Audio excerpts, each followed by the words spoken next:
Michael Chandler says he's going to fight Conor McGregor on January 24th, 2026. So do we believe it this time? Or is this just another delusional chapter in the most cursed fight buildup of all time? Here's why it might still happen, but probably won't. I'm Wyatt, and this is Fight Society.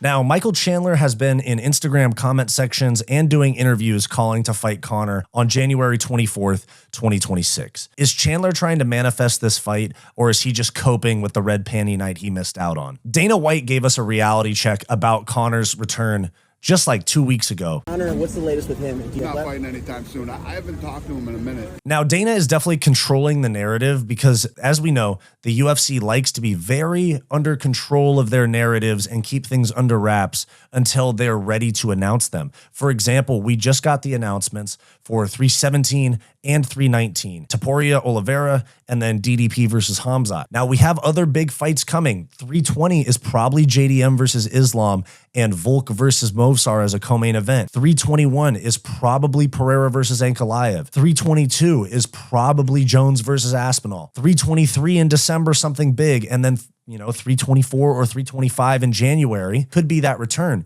But the UFC is not going to squash events that haven't happened yet in terms of the news cycle by announcing Conor or John Jones, anything like that. They have to let these other fights get their room for promo. It's actually a very calculated approach by the UFC to make sure that we aren't expecting an announcement because we want to keep the attention on O'Malley Merab, Topuria Oliveira, Holloway Poirier, DDP Hamzat, the entire summer lineup. So really, this is Dana being like vague, kinda, but also being pretty real about what Conor's lifestyle is like.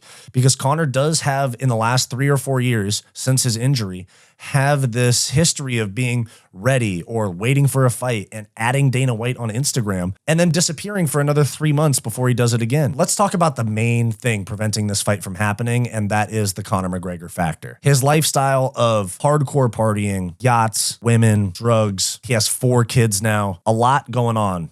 Businesses, movies, lawsuits, accusations. There's a lot going on in the world of Conor McGregor. That very obviously does not seem like the lifestyle of a cage fighter that's ready to come back in a headline, probably one of the biggest UFC pay-per-views ever, given that it would be Conor McGregor's return after snapping his leg. Now, he hasn't fought since July of 2021 when he broke his leg against Dustin Poirier. We've seen him look extremely roided out. We've seen him look fight ready, and we've also seen him very, very puffy, like he's been drinking a lot. We've seen a lot of bouncing around in terms of Conor's physique in the last 3 to 4 years. And that makes me wonder what his physical readiness and commitment to a training camp in terms of alcohol consumption, diet, all of that would consist of. Because he has to buy in for probably 12 weeks because he hasn't fought that long. He has to lock in for a 12-week training camp where there's no appearances, no partying. I don't know if he even cares to do that. He's quite literally like an inch from being a billionaire. I don't know if he wants to risk it. I don't know. The original reason why he couldn't come back was USADA, the drug testing agency. They've been gone for a while, so that reason doesn't really add up anymore. So the only thing that we come to is, does Conor want to fight anymore?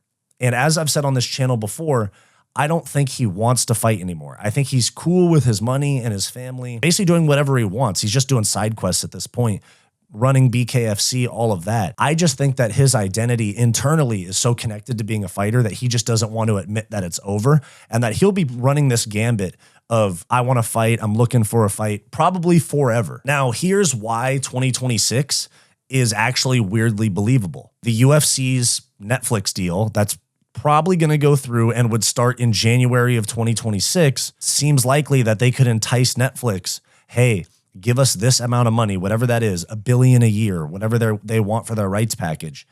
The first event's going to be Conor McGregor. And that January event has been rumored to be in LA or, California, Orange County or LA. We could be seeing Conor versus Michael Chandler in Los Angeles, maybe in the Intuit Dome or something like that, as UFC's opening night on Netflix. And Chandler was and is the perfect opponent for Conor's return. He takes a lot of damage. He is a good talker. The fans kind of like Conor more than him, even though Michael Chandler is supposedly the good guy. It's relatively low risk because I don't see Conor McGregor getting knocked out by Michael Chandler. If Conor was to get in there with an Oliveira or a Topuria or a Poirier or a Gaethje or even a Paddy Pimblett right now, he'd probably get smoked.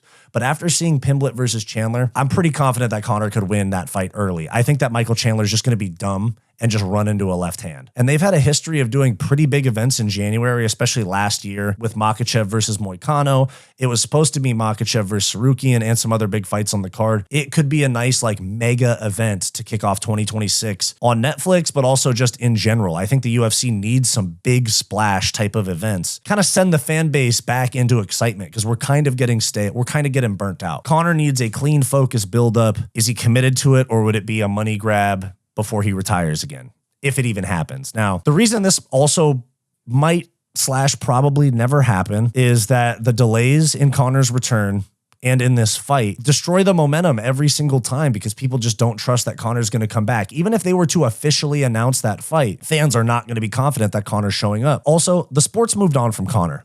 As much as some of us don't want to admit it, we have Islam Makhachev, Ilia Topuria, Charles Oliveira, Jack Della Maddalena, Khamzat, Dricus du Plessis, a litany of other, Alex Pereira. The sport has moved on. We are past the McGregor era. We are in a modern or postmodern UFC era. We had the Chuck and Tito days. Then we had those mid-2000s days where Strikeforce came over, and that was Ronda, DC, all of that. And then we had the McGregor era, and then we had the COVID era. We're past Conor's era now. And if Conor loses, everybody's going to accept that he's done as a fighter. And I don't think Conor wants people to view him that way. Kind of the same way that John Jones doesn't want people seeing that image of him losing to Tom Aspinall, which is why he probably won't take the Aspinall fight. But again, Conor's literally a billionaire or just shy of being a billionaire. He can just fade off into business owner, BKFC promoter, nightclubs, cocaine, that type of thing. He can do that. Keep in mind, he also has 4 kids, and that's probably what he will do. But this entire McGregor and Jones debacle with the Aspinall fight and Conor's return, it says a lot about the UFC that those are the most anticipated fights, despite nothing happening for quite some time with either of them. It shows the UFC's over-reliance on aging stars, and 2026 might be the end of this current era. I mean, we're kind of quietly entering a new era right now, but 2026, I think, is going to be full-bore new era. New stars, JDM, Diego Lopez, Gene Silva, Caio Borralho, Khamzat as champion. It's a new era. To recap, Conor versus Chandler in 2026 is a maybe, but until we get an official announcement, we're going to be in limbo about it because Conor will always tell us he's returning. Now, let me know in the comments, do you think that this fight happens? And if so, who wins? Now, like this video and subscribe if you're tired of waiting for Conor McGregor's comeback. Did you like this video? Then like and subscribe down below. I also do multiple live streams per week, along with behind the scenes content and members only live streams for our channel members. So become a channel member for access to bonus content. It's only $5 per month, and it greatly helps the channel's growth. I also do a podcast with my best friend Bo, and I have a non-MMA channel as well called Wyatt's World. You can check both of those out linked below.